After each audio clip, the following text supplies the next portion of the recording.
Good morning.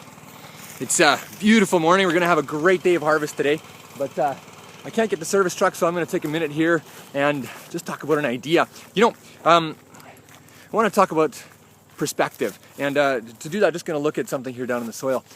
Get right down low.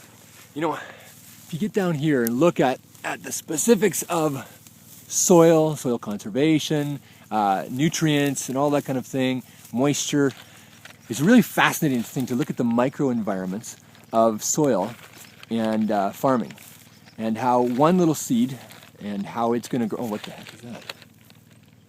Oh, there's trash in the field.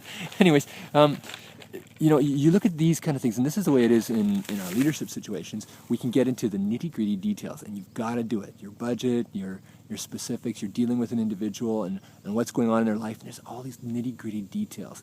And we can get it, but you know what it's like. Sometimes you can get lost in that. And then the other side of things is the other perspective, which is the 40,000 foot level thing. And just to illustrate that, I'm going to just take a very quick run. I love climbing things, so we're just going to go up the top of this grain bin here and have a look at it. But sometimes when it comes to perspective, you've got the 30,000 foot or 40,000 foot level, and then you've got the right down in the weeds, or down in the soil kind of perspective. And lots of people, myself included, make the mistake of thinking that is a personality thing. That I'm just one of those kind of people. I'm a 40,000 foot level thinker. I'm not a details thinker. I've used that excuse myself. But you know what? I think that causes a lot of problems. Okay, here we are now. Oh yeah.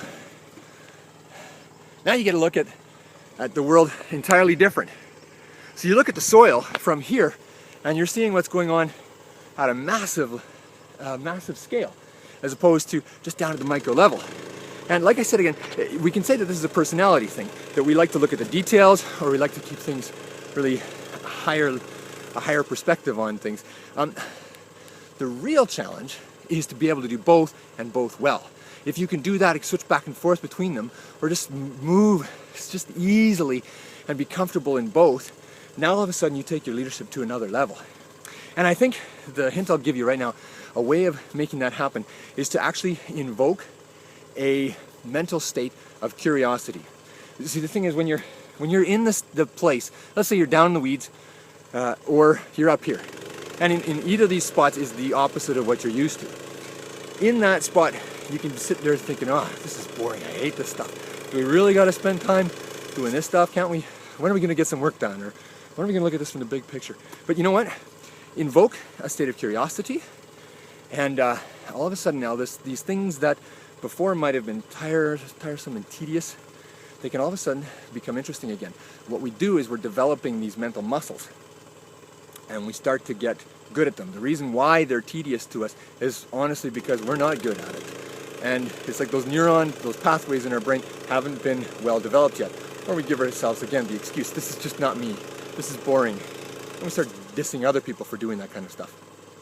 Anyways, there's your idea for the day. Please leave some comments if you want, or like what's going on.